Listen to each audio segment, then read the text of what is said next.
সচিবালয়ে রিপোর্টার্স ফোরামের ব্রিফ করছেন স্বরাষ্ট্রমন্ত্রী আসাদুজ্জামান খান কামাল। আমরা সরাসরি চলে যাচ্ছি সেখানে। আমরা আপনাদেরকে বলছিলাম যে আমরা এই তদন্তটা মোটামুটি গুছিয়ে এনে আপনাদেরকে জানাবো।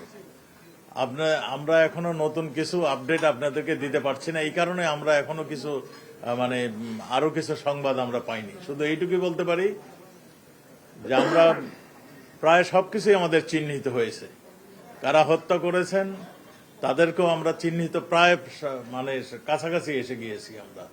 আমরা শুধু ঘোষণার বাকি, ঘোষণাটা দেব আমরা সম্পূর্ণ একমত হতে পারলে, দুই দেশের গোয়েন্দারা একমত হতে পারলে। আমরা ডেড বডিটা এখনো উদ্ধার করতে পারিনি। আমরা অনেক কিছু শুনেছি, আপনারাও যা শুনছেন সেগুলো আমরাও শুনছি, কিন্তু যেই পর্যন্ত আমরা সেগুলো উদ্ধার না করতে পারবো সেই পর্যন্ত আপনাদেরকে অফিসিয়ালি আমরা কিছু বলতে পারছি না। আবারও বলছি যে আমাদের গোয়েন্দা সংস্থারা, দুই দেশের গোয়েন্দা সংস্থারাই কাজ করছেন।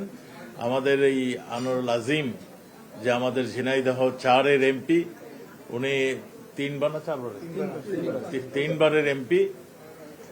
ওই জায়গাটা একটু সন্ত্রাস কবলিত এলাকা, ওই বর্ডার এলাকাটা, সেই এলাকারই তিনি এমপি। তো কি কারণে হয়েছে হত্যাকাণ্ডটা সেইটুকুলো আমরা সুনিশ্চিত না হয়ে আমার মনে হয় আমাদের কিছু বলা ঠিক হবে না। আমরা এটা সুনিশ্চিত হই, আপনাদেরকে ডিটেইল আমরা জানাবো। একজন আমাদের মাননীয় সংসদ সদস্যকে হত্যা করা হয়েছে, আমরা এটার ব্যাপারে আমরা খুব সিরিয়াসলি, আমাদের সরকার, আমাদের মাননীয় প্রধানমন্ত্রী সহ সবাই আমরা খুব সিরিয়াসলি এটা দেখছি, এবং আমরা আশা করছি আমরা খুব স্বল্প সময়ের মধ্যে আরো বিস্তারিত আপনাদেরকে জানাতে পারবো। তারাও বলছে যে স্বর্ণ চোরাচালানের সাথে একটা সদস্য আছে, এমন একটা চক্র এটা করতে পারে যার সাথে এমপিরও সংশ্লিষ্টতার কথাও বলা হচ্ছে। বিষয়গুলো আপনারা কিভাবে দেখছেন?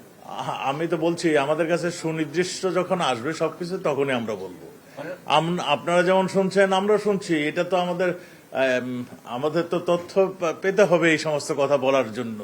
আমাদের কাছে এখনো সম্পূর্ণ কোনো তথ্য আসেনি। আমাদের কাছে সম্পূর্ণ তথ্য না আসলে আমরা এগুলি নিয়ে কথা বলতে চাই না। আমি তো আগেই বলছি, তদন্তের আগে এই সমস্ত বিষয়ে আমরা আলোকপাত করতে চাই না। আমরা যেটুকু প্রয়োজন, যেটুকু তদন্তের বাধাপ্রাপ্ত হবে না, সেইগুলি আপনাদেরকে জানাচ্ছি। দেখা গেল যে ভারতীয় গাড়ি ব্যবহার করা হয়েছে, ভারতীয় বাড়ির এক ফ্ল্যাটে তার পাওয়া গেছে, রক্তমাখা পাওয়া গেছে, জামা কাপড় পাওয়া গেছে। সেখানে ভারতীয়রা জড়িত নাই, এটা কি আপনি উড়িয়ে দিতে পারেন? না, ভারতীয় জড়িত নাই, আমরা তো কোনো কিছু উড়িয়ে দেইনি।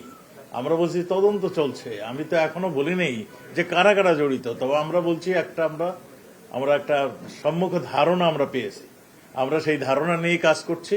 আমাদের কাছে এখন পর্যন্ত যে সমস্ত তথ্য আসছে, যে সমস্ত আমরা পেয়েছি, সেগুলো নিয়ে আমরা কাজ করছি। ভারতের একটা বাড়িতে, আপনারা জানেন, আমরা যতটুকু শুনেছি, ভারতীয় একটা ফ্ল্যাট বাড়িতে তাকে নিয়ে যাওয়া হয়েছিল, সেই ফ্ল্যাট বাড়িতে তাকে হত্যা করেছে, এইটুকু আমরা শুনেছি, এইটুকু জেনেছি। ভারতীয় পুলিশ আমাদেরকে এগুলি জানিয়েছেন, এবং ভারতীয় পুলিশ এগুলি কাজ করছেন। আমি আগে থেকে বলছি, ভারতীয় পুলিশ, ভারতীয় গোয়েন্দা সংস্থা সবাই কাজ করছেন, সবাই সিরিয়াসলি কাজ করছেন। কারা কারা এর সঙ্গে জড়িত, মোটিভটা কি, এই সবই আমরা বিস্তারিত বলবো। নগদে 500 টাকা বা তার বেশি পেমেন্টে পেতে পারেন ঢাকায় জমিসহ 20 কোটি টাকার পুরস্কার।